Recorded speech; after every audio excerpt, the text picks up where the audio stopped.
তিনটা মসজিদে সালাত পড়লে স্পেশাল ভার্চুর কথা আছে, এর বাইরে আর অন্য মসজিদের বিশেষ কোনো ফজিলত নাই, বাকি সব মসজিদ সমান।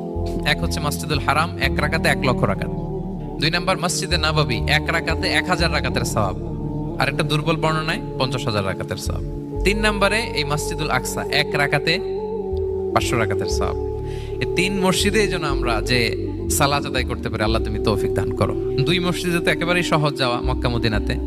বাইতুল মাকদাসের জন্য আমরা যেতে পারি, আল্লাহ তুমি সেই পরিস্থিতি আমাদের জন্য তৈরি করে দাও। তাই বাইতুল মাকদাসের দিকে রাসূল সাল্লাল্লাহু আলাইহি ওয়াসাল্লাম টানা 14 বছর নামাজ পড়েছেন। 14 বছর, প্রথম 13 বছর কোনো সমস্যা হয়নি মক্কায়, কারণ তখন কিবলা বাইতুল মুকাদ্দাস থাকলেও রাসূল সাল্লাল্লাহু আলাইহি ওয়াসাল্লাম সামনে রাখতেন কাবাকে। কিবলা বাইতুল মুকাদ্দাস, কিন্তু তিনি তো মক্কায় ছিলেন নবুয়তের প্রথম 13 বছর, সামনে কাবাকে রাখতেন, তারপরে টু দ্য ডাইরেকশন অফ বাইতুল মাকদাস। কিন্তু যখন মদিনায় গেলেন তখন তো আর কাবা নাই, তখন রাসূল সাল্লাল্লাহু আলাইহি ওয়াসাল্লাম কাবাকে মিস করতে আরম্ভ করলেন। আর প্রায় আল্লাহর কাছে কামনা করতেন, আমার বংশের গোড়া ইব্রাহিম আলাইহিস সালামের